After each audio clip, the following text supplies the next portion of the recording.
benar ya, saudara. Nilai diri itu berbicara tentang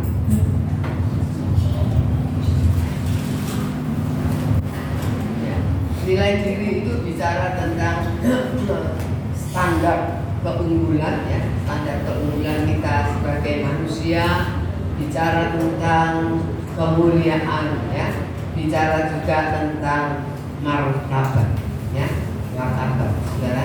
Nah, kita melihat banyak ciptaan Tuhan itu yang indah, banyak ciptaan Tuhan itu yang mengagumkan ya.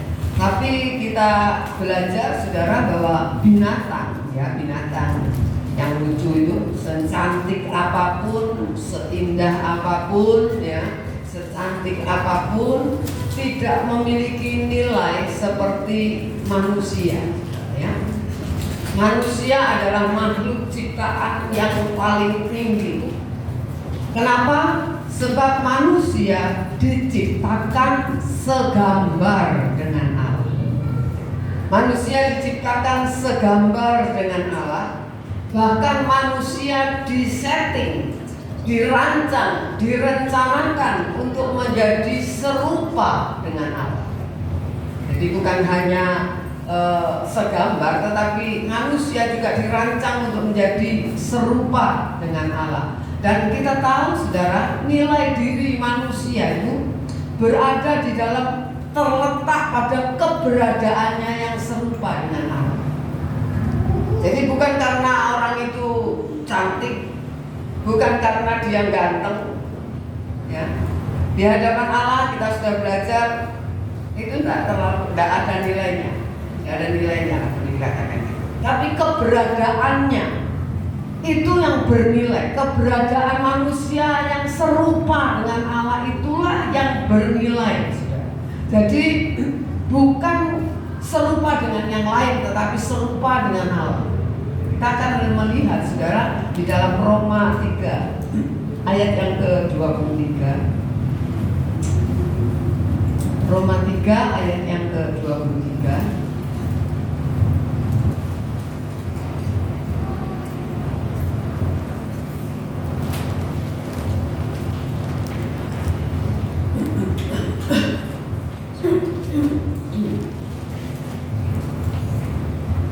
Roma pasal 3 ayat 23. Yuk, kita baca. Apa? Ya, yuk baca 2, 3. Karena semua orang telah berbuat dosa dan telah kehilangan kemuliaan Allah. Memang kata kehilangan, dikatakan kehilangan kemuliaan itu manusia kehilangan nilai dirinya. Ya, kata kehilangan itu bahasa aslinya hystereo, artinya berkurang. Jadi manusia itu berkurang nilai dirinya, berkurang martabatnya.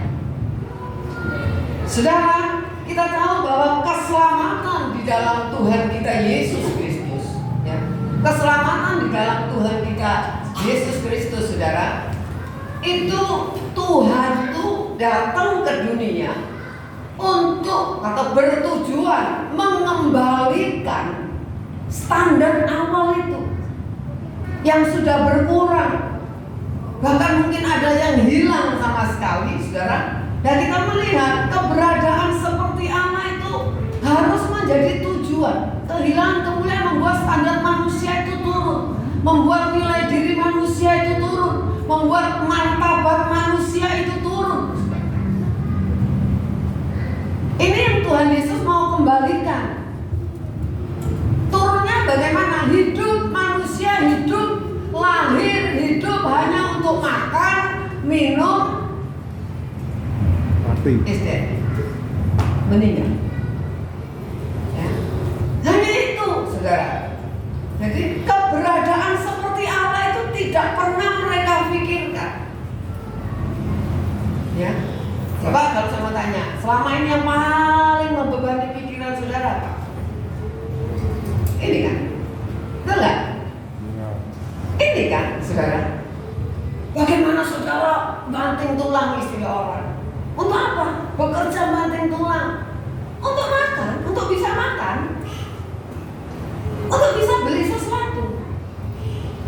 Tidak terlalu banting tulang untuk hal-hal yang lain, yang katakanlah menjadi serupa dengan Tuhan itu. Orang tidak terlalu ngoyong. Yang ngoyong itu ya untuk makan, minum, ya sampai nanti ya meninggal, saudara. Nah, kita melihat sebetulnya tujuan kita menjadi Kristen, tujuan saudara dan saya menjadi Kristen, tujuan kita datang ke gereja, harusnya saudara kita itu mau mencapai keberadaan seperti Allah. Itu yang harus kita capai. Bukan supaya diberkati, supaya toko laris, supaya kerjaan lancar, supaya sembuh. Bukan itu tujuan utama, saudara. Bukan itu tujuan utama kita, saudara. Nah, manusia kita melihat, saudara, mereka awalnya mereka bekerja. Mereka bekerja nggak? Kerja nggak? Kerja. Disuruh usahakan, suruh kelola, kan gitu ya, saudara. Kerja. Tapi kita tahu mereka pasti kalau bekerja, saya katakan ada buah-buah yang mereka boleh makan kan? Berarti makan kan? Tidak cuma makan, pasti minum juga, karena ada sungai juga di sana, ada air, saudara. Tapi kita melihat mereka bekerja, mereka makan juga, mereka minum, tapi mereka tidak mati. Nah, kita tahu kehilangan kemuliaan Allah membuat manusia tidak lagi memikirkan kehidupan di balik kematian. Tidak pernah, hampir tidak pernah ada, bukan ada. Tapi mayoritas nggak terlalu memikirkan. Kalau saya kamu tanya, siapa yang mikir kalau mati nanti gimana? Atau lalu yang bikin saudara tidak bisa tidur, aduh, utangnya belum bisa bayar gitu ya. Aduh, besok apa istilahnya jatuh tempo. Itu kan yang bikin tidak bisa tidur kan? Jarang saudara tidak bisa tidur. Kalau saya mati sekarang masuk surga, jarang. Mungkin hampir tidak pernah. Nah, ini loh kita melihat, saudara, manusia berpikir yang membuat dirinya itu bermartabat, saudara. Ini loh, tujuan hidup manusia tidak lagi mengabdi kepada Tuhan, tapi yang dikejar itu materi. Itu yang jadi tujuan hidupnya. Bagaimana aku bisa sukses, bagaimana aku bisa jadi orang kaya. Kita mulai berpikir enak ya kalau jadi orang kaya. Pengen ini tidak usah bingung, nabung dari uang sedikit. Udah waktunya banyak, yang mau dibeli sudah tambah mahal. Jadi tidak nyampe-nyampe. Gitu. Ya kan? Yang dikejar bukan Tuhan tapi materi. Sehingga mereka tidak bisa lagi mengabdi kepada Tuhan. Manusia berpikir ya, yang membuat dirinya bermartabat itu apa selama ini, coba? Ayo, umum. Meskipun ini bukan saudara, umumnya manusia berpikir nilai diri saya akan naik, martabat saya akan naik kalau apa? Kalau kaya, kalau berpangkat, betul nggak? Kalau status sosial kita naik, ya, pendidikan kita tinggi, penampilan kita oke, fasilitas-fasilitas yang kita punya bertambah, kita merasa itu martabat kita. Itulah manusia yang bermartabat, itu nilai diri kita. Jadi materi dijadikan nilai martabatnya. Jadi kita menganggap kalau orang tidak punya itu tidak bermartabat, kurang dihargai karena itu. Bahkan diremehkan orang. Itu sebabnya manusia berusaha mengejar yang namanya materi. Karena apa? Pada umumnya orang menilai martabat seseorang dari situ. Kita lihat orang misalnya pakaiannya keren, tasnya mahal, kita harus selalu bilang nih pasti pejabat, pasti orang kaya, enggak? Iya. Nah, kita mau lihat miskin, tidak mungkin. Karena kita menilai orang dari situ, saudara. Ya. Nah, jadi kita melihat sehingga orang salah meletakkan, ya. Dan orang-orang yang meletakkan martabatnya kepada hal-hal yang bersifat materi, saudara, maka orang itu sudah salah meletakkan martabatnya. Jadi kita mesti ini loh, pola pikir ini makanya harus dirubah. Saudara ke gereja harus merubah pola pikir. Tidak boleh terus-menerus pola pikir dunia meskipun kita masih hidup di dalam dunia. Seringkali hamba-hamba Tuhan gambarkan, katakan, ayolah kita ini seperti ikan di laut. Airnya asin, ikan itu tapi tidak asin kalau tidak dikasih garam, kalau saudara goreng, betul? Apa artinya?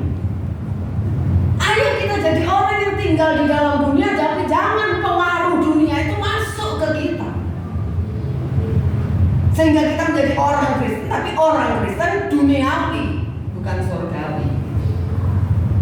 Itu yang Tuhan mau di dalam kehidupan kita, saudara. Supaya kita bisa mengabdi kepada Tuhan. Kalau tidak bisa, karena hati kita hanya hal-hal dunia terus, materi terus, ya. Yang kita kejar cuma itu aja yang kita pikirin siang malam, saudara. Ya, kita akan melihat satu contoh yang tidak asing, ya. Lukas. Lukas. Sudah Pak, pencetnya kalau teman-teman boleh sudah. Lukas 12, saudara. Ya, satu kisah yang nggak asing lagi. Lukas 12 ayat yang ke-15.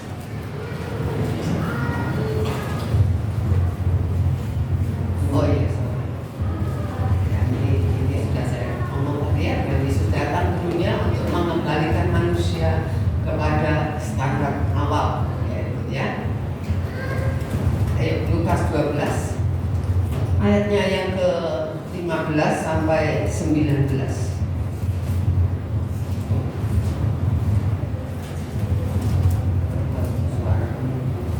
Lukas 12.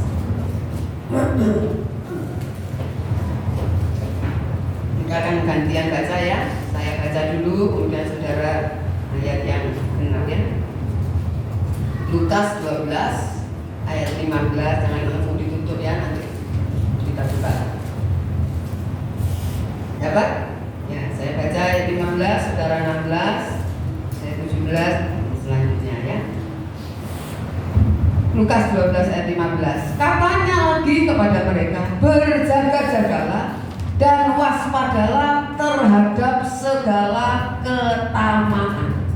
Sebab walaupun seorang berlimpah-limpah hartanya, hidupnya tidaklah tergantung daripada kekayaannya itu. Kemudian dia mengatakan kepada mereka suatu perumpamaan. Katanya, ada seorang kaya, anaknya berlimpah-limpah hasilnya. Lalu katanya, inilah yang akan aku, salah ya, 17 ya. Dia bertanya dalam hatinya, apa yang harus aku perbuat? Sebab aku tidak mempunyai tempat di mana aku dapat menyimpan hasil tanahku. Lalu katanya, inilah yang akan aku perbuat. Aku akan membuat lumbung-lumbungku, dan aku akan mendirikan yang lebih besar, dan aku akan menyimpan di dalamnya segala gandum dan barang-barangku. Sesudah itu aku akan berkata kepada jiwaku, jiwaku, ada padamu banyak barang tertimbun untuk bertahun-tahun lamanya. Beristirahatlah, makanlah, minumlah, dan bersenang-senanglah. Saudara, orang kaya ini atau orang ini, dia berusaha untuk mengumpulkan harta sebanyak-banyaknya. Orang ini sudah dikatakan orang kaya, sudah kaya, betul gak? Sudah kaya, tapi hidupnya dia fokuskan hanya untuk mengumpulkan harta sebanyak-banyaknya. Ayat yang ke-15 katanya, Tuhan Yesus berkata, saudara, berjaga-jagalah dan waspadalah terhadap segala ketamaan.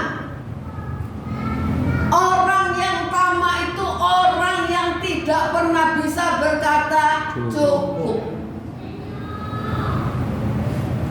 tidak bisa bersyukur, kurang terus. Dan manusia ini pada dasarnya kurang terus, tidak pernah puas, betul?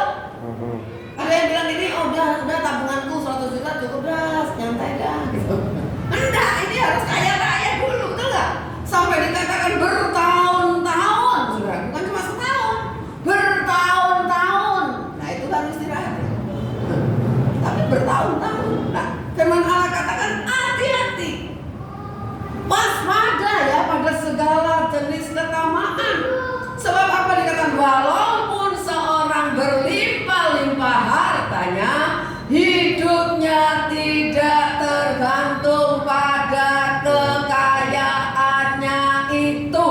Amin. Dengan kata lain, Tuhan itu tidak lihat saudara kaya atau miskin. Amin. Amin. Tidak tergantung itu keselamatan kita. Tidak tergantung itu saudara bisa masuk surga atau tidak. Tidak tergantung itu.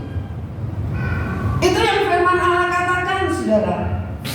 Ya, jadi ayo kita mau belajar mawas diri, saudara, supaya kita ini hidup tidak menjadi sia-sia. Tapi kan banyak orang berpikir gini, kalau lebih banyak lebih tenang. Hidup ini lebih tenang kalau punya lebih banyak. Iya apa enggak? Ya. Halo, iya apa enggak? Iya. Lebih tenang kalau orang itu punya duitnya lebih banyak, apa-apanya lebih banyak. Lebih apa? Sejahtera. Lebih lengkap hidup ini, lebih aman hidup ini. Aman? Enggak. Enggak, saudara. Emangnya punya satpam berapapun enggak bisa kebobolan? Bisa. Punya pengawal nggak bisa ditembak sama orang misterius? Bisa. Bisa, saudara. Jadi kita melihat, saudara, hati-hati firman Tuhan katakan, hidup seseorang tidak tergantung kepada kekayaannya.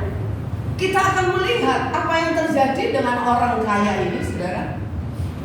Ayo, ayat 20 dan 21 kita baca, yuk sama-sama. 2, 3. Tetapi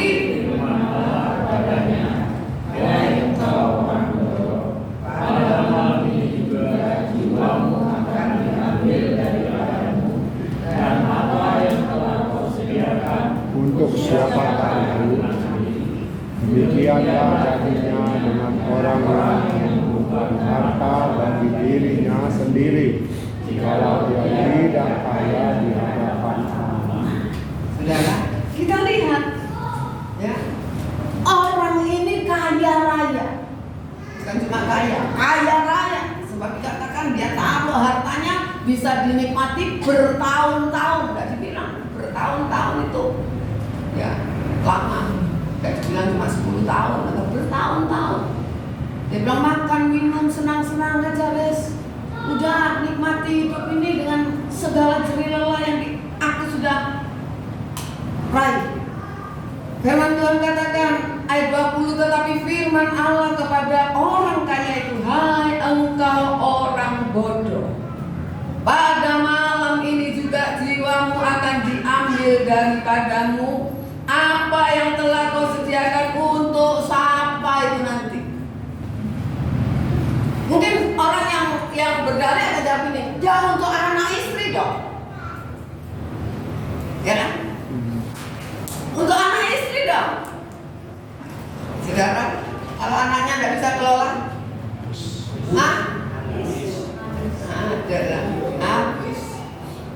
habis. Itu kan? Segala jerih lelah kita yang bertahun-tahun itu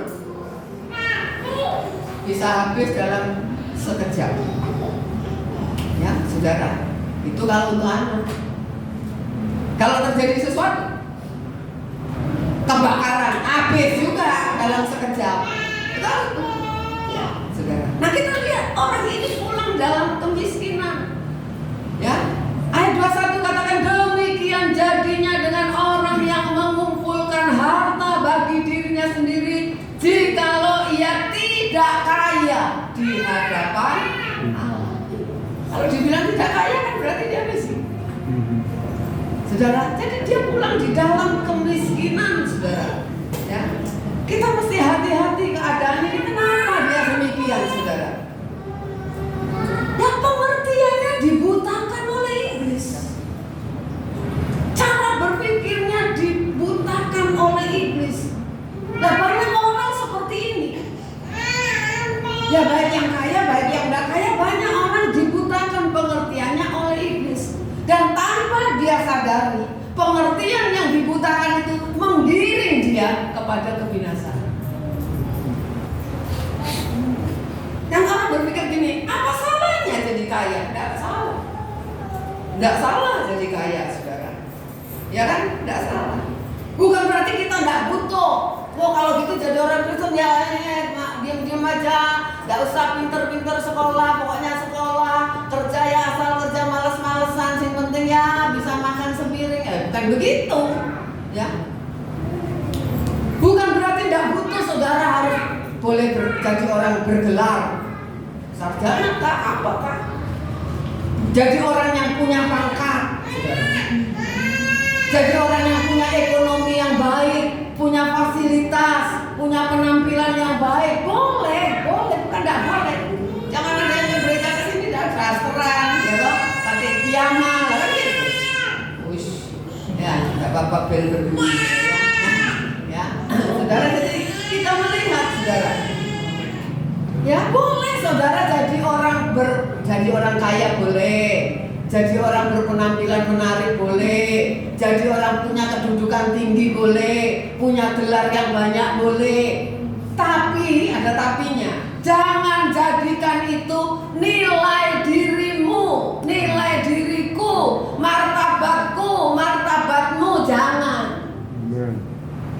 Martabat kita, nilai diri kita, keserupaan kita dengan Tuhan kita Yesus Kristus. Itu nilai diri kita. Ada enggak orang kaya tapi kelakuannya tidak bagus? Ada enggak? Banyak, justru banyak. Kadang-kadang orang miskin itu malah punya sopan santun, ya kan? Ya. Orang kaya mentang-mentang kaya, kalau ngomong enggak ada sopan-sopannya, saya naik dewe kan gitu. Ya. Kalau nyuruh, udah mau panggil nama pada tahu namanya kamu. Ya. Karena apa? Karena duit. Karena punya duit, kantongnya tebel, saudara. Tidak ada sopannya, saudara. Nah, jadi kita melihat keberadaan itu loh yang kita harus capai di dalam hidup kita. Saudara boleh jadi orang kaya, punya pangkat, punya gelar, ya, ekonominya bagus, boleh, tapi jadikan itu sarana. Untuk apa? Untuk punya martabat yang baik dan yang benar. Sarana untuk saudara mencari Tuhan, sarana untuk saudara semakin berubah seperti Tuhan kita Yesus. Ya kan, saudara? Jadi itu yang Tuhan mau di dalam kehidupan kita. Karena Tuhan Yesus datang ke dunia untuk apa? Untuk mengembalikan manusia kepada rancangannya yang semula itu, saudara. Ya. Injil diberikan, ya, saudara. Kita tahu Injil diberikan, kita diberi meterai Roh Kudus, kita ditebus, saudara. Ya, kita ditebus. Tidak bunyi malah. Ya itu tapi tidak bunyi.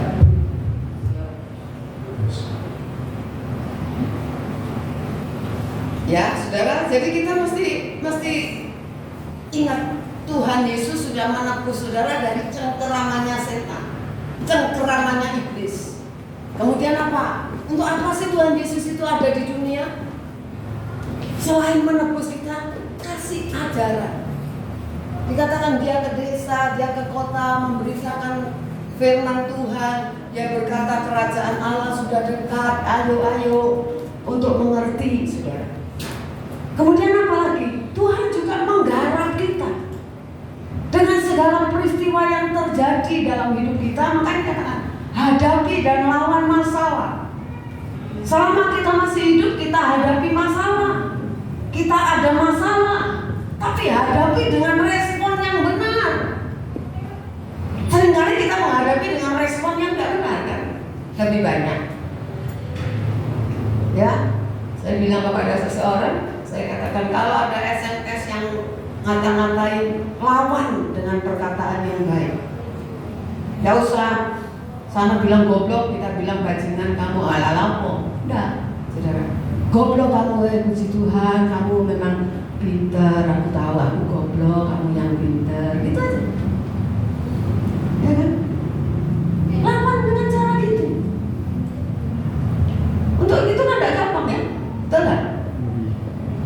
Nggak gampang. Apalagi kita nggak salah dia ngata-ngatain seenaknya jidatnya berarti, seenak mulutnya asal buka. Tapi kan, ayo, ya belajar, namanya belajar. Memang nggak enak, namanya belajar seperti Tuhan itu nggak enak, nggak ada. Kalau belajar jadi seperti iblis, itu gampang. Nggak usah belajar mungkin ya, nggak usah belajar. Tapi menjadi seperti Yesus belajar, kadang-kadang ya masih salah lagi gitu. Udah mau bener nih doa nih, Tuhan tolong saya mau belajar jadi bener. Salah lagi, nggak bener lagi, kan masih gitu. Ayo ada jahat kan nggak usah belajar banyak-banyak, sekali aja langsung nempel. Ya, saudara, jadi ayo kita belajar supaya kita jadi manusia yang bermartabat seperti Tuhan kita Yesus Kristus, manusia yang bermartabat. Amen. Supaya pengakuan Bapa itu juga turun di dalam hidup kita. Ketika Tuhan Yesus keluar dari baptisan, Bapa berkata apa? Inilah anakku yang kukasihi, kepadanya lah aku berkenan. Sudah pelayanan? Sudah ngadain mujizat? Belum. Apa alasannya? Bapak berkata ini anak yang aku kasihi, kepadanya aku berkenan. Kok sudah berkenan? Ya dari umurnya, dari kecil sampai dia umur 30 tahun, itu menunjukkan bahwa dia manusia yang taat kepada Bapa di surga. Amin. Kalau tidak ada pengakuan itu sudah. Nah kita juga mau belajar. Ya, kita seringkali mau diakui manusia. Tapi ayo, Tuhan mengakui kita gitu enggak? Nah itu yang mesti belajar supaya kita bukan hanya diakui, kok kamu baik. Karena orang bilang kita baik itu ada maksud tertentu, betul nggak? Ya ada udang di balik batu, saudara. Belum tentu tulus. Duh kamu cantik hari ini. Gitu ya. Tapi hanya lip service saja. Tidak sesungguhnya, saudara. Ayo kita baca Yohanes 1 ayat 12. Yohanes pasal 1 ayat 12.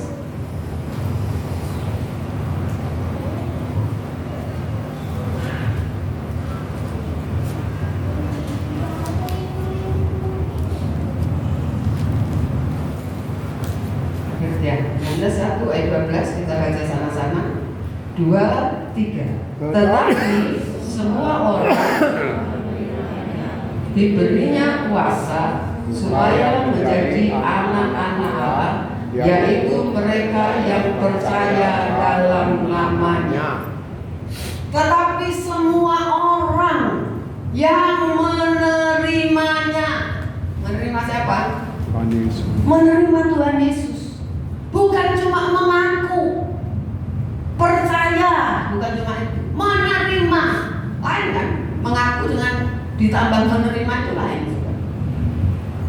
Ya, mengaku, saya ngaku, mau teman saya, tapi menerima saya, menerima dia di rumah saya belum tentu. Ya tak aku ya temen sih, gitu. Nanti dulu kalau suruh terima dia, betul nggak? Oh iya lain. Jadi saudara bisa bedakan. Menerima Tuhan, mengaku, oke. Saudara mengaku Yesus itu Tuhan, Yesus itu juru selamat bagi saudara, it's okay. Menerima enggak? Menerima hidupnya enggak? Dikatakan semua orang, jadi tanpa terkecuali, mau miskin, mau kaya, punya gelar rendah, semua orang dikatakan yang menerimanya diberinya kuasa, diberi hak istimewa. Saudara mendapat hak istimewa kalau bukan hanya mengaku, tetapi juga menerima kehidupan Yesus di dalam hidup kita. Dikatakan supaya terima dulu. Kalau sudah terima, sudah akui, terima, kemudian apa? Supaya tujuannya ini, ya tujuannya apa? Supaya menjadi anak-anak Allah. Jadi untuk bisa menjadi anak-anak Allah yang dikatakan huios, saudara, itu ada proses. Tidak ujuk-ujuk cuma berdoa, Tuhan aku terima, aku percaya kau Tuhan Yesus juru selamatku, kau Tuhanku, dan gitu. Aku menerima Engkau dalam hidupku, ya gitu aja. Udah. Untuk Untuk jadi anak Allah yang sejati harus diproses. Tidak bisa tidak, ini harus dilewati, harus mau. Tidak bisa tidak supaya apa? Bermartabat anak Allah. Itu tujuannya. Supaya nilai diri kita bukan lagi pada hal-hal yang ada di dalam dunia ini, saudara, tetapi kita menjadi bermartabat karena kita punya nilai serupa dengan Tuhan kita Yesus Kristus. Ya. Yuk baca lagi Matius 6 ayat 20. Matius 6 ayat 20.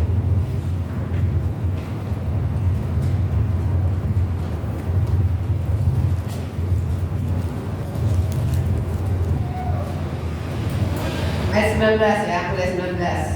Saya baca 19 ya.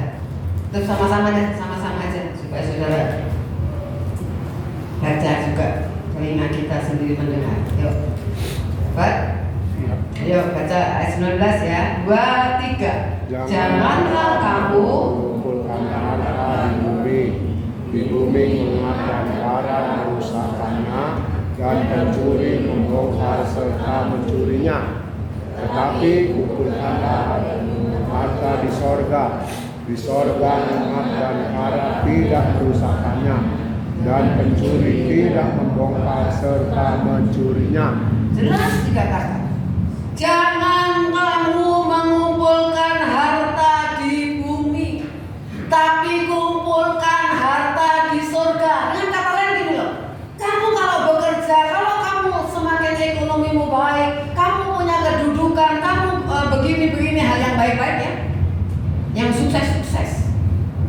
Jadikan itu sarana, alat untuk mengumpulkan harta di surga. Itu maksudnya. Sebab apa? Kalau cuma harta dunia bisa hilang, bisa habis, bisa diambil orang katanya, bisa dicuri, bisa rusak. Tapi harta di surga itu, saudara, kekal sifatnya. Supaya kita nggak miskin seperti orang kaya yang tadi kita baca. Kaya di dunia tapi miskin kata Tuhan di hadapan Allah. Ini loh yang Tuhan mau, saudara. Ya. Jadi semakin banyak harta di surga yang kita kumpulkan, saudara.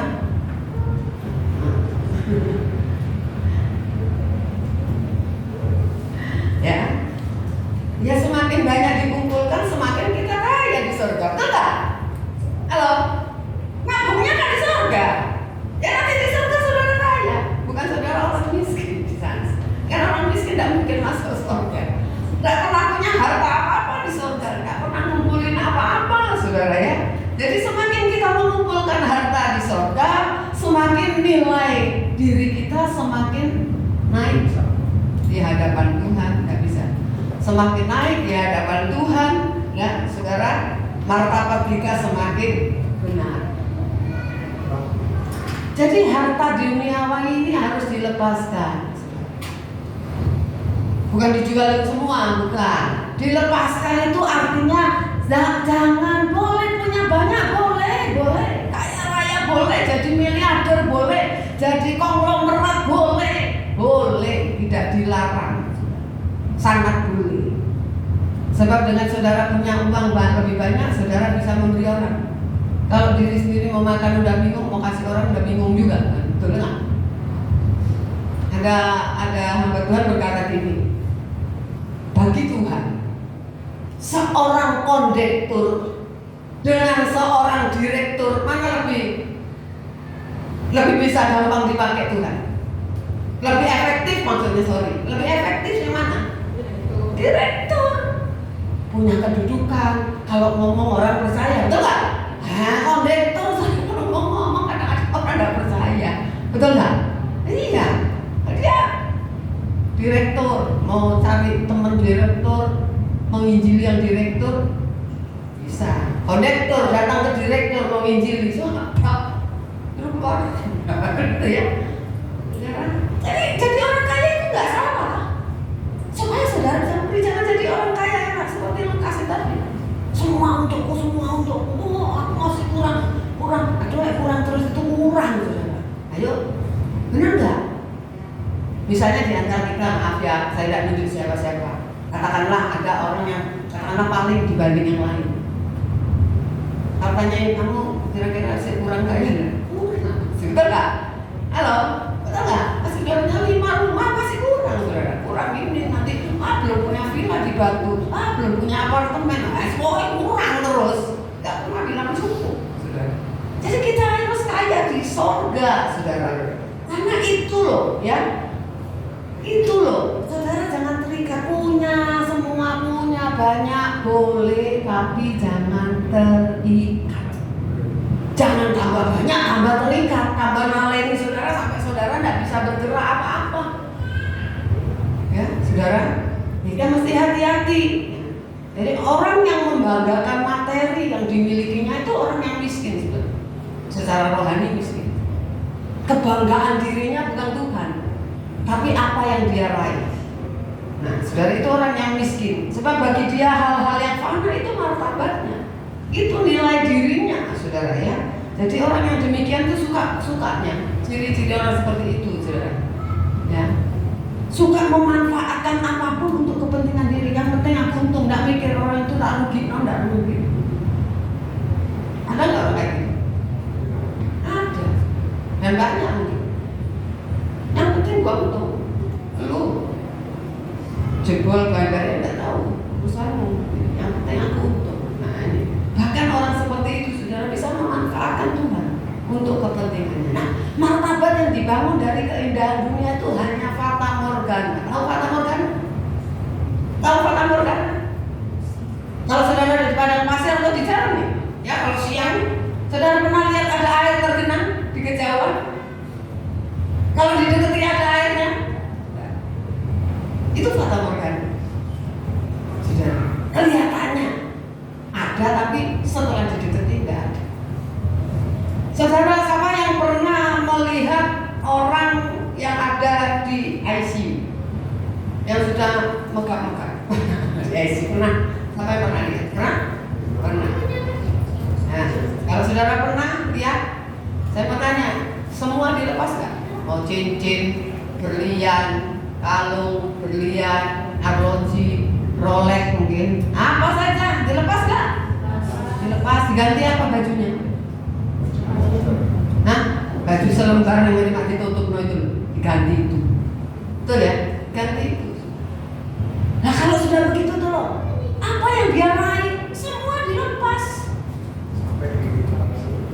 Ya, dilepas pokoknya semua karena mengganggu alat-alat yang ada, toh. Saudara, mau bekel yang mahal yang dikompres begini, dilepas, harus dilepas. Gigi palsu dilepas, saudara. Copotin semua, saudara. Nah, kalau dia mati, orang yang kaya yang seperti semua dilepas ketika di ICU. Paling yang beda apa kamarnya aja. Sama yang enggak punya beda ya, tapi kalau ICU sama ya. Sama ya. Yang enggak punya, yang punya sama. Enggak ada ini ICU orang miskin, enggak ada. Sama semua, saudara. Nah, kalau orang kaya itu mati, kehormatannya di mana? Cuma di petinya yang mewah. Sama kembangnya yang banyak.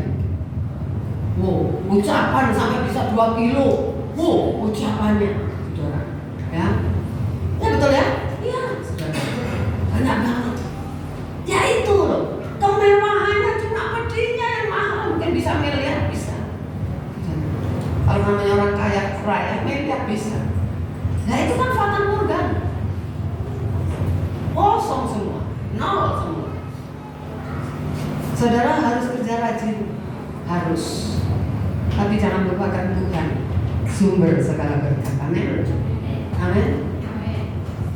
Tidak apa-apa, harus rajin, nggak boleh malas. Tuhan bilang malas tidak diberkati Tuhan, orang malas tidak ada. Orang malas diberkati Tuhan tidak ada ceritanya. Rajin, tapi jangan lupa Tuhan, saudara.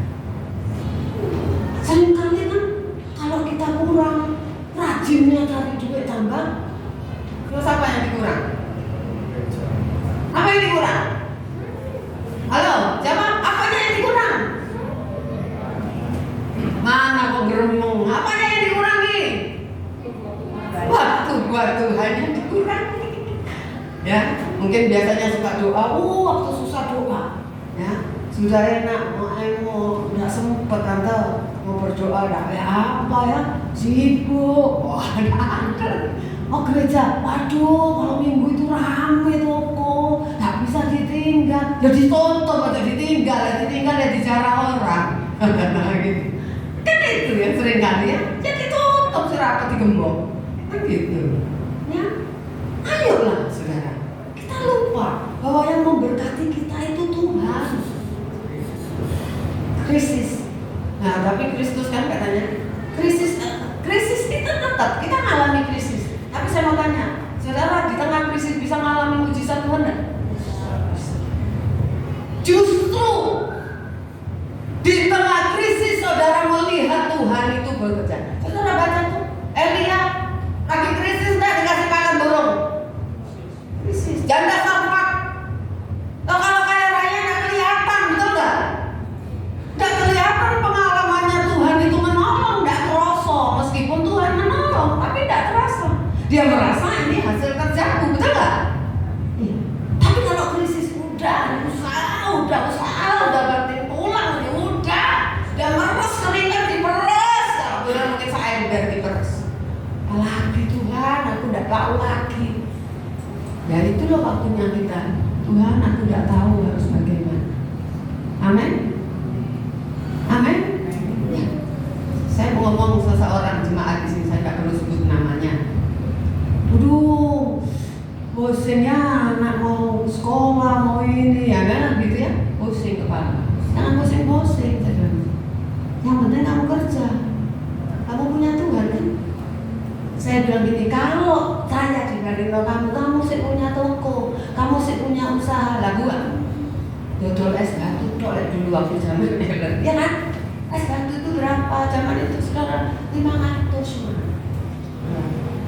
Ya. Mau dilakukan apa? Utang saya malu.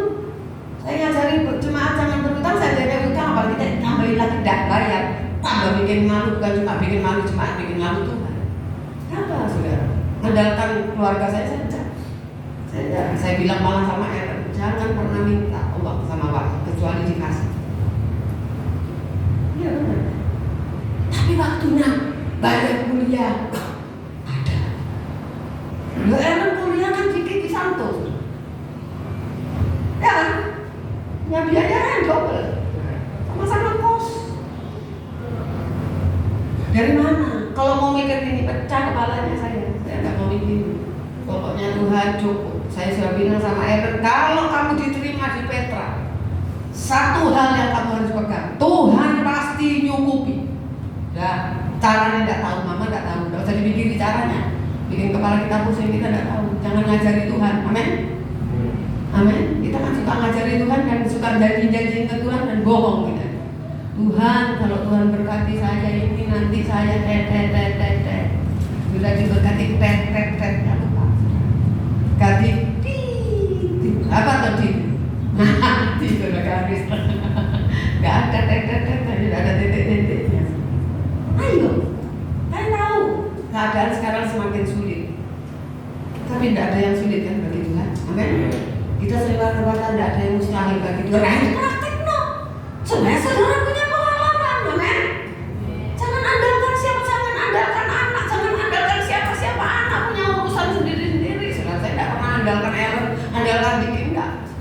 Saya tidak pernah minta-minta sama Anda. Saya diem aja. Ya waktu COVID tutup gereja ini, tidak ada pemasukan. Ya, saya tahu-tahu dia bilang, aku kirim uang. Saya tidak minta.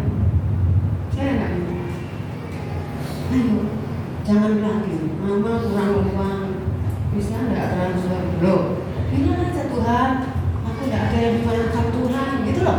Soal anak ngirim, soal siapa ngirim, nggak terserah Tuhan. Nggak harus anak kita juga yang ngirim. Amin nggak? Amin? Ya, saudara. Ayo kita belajar.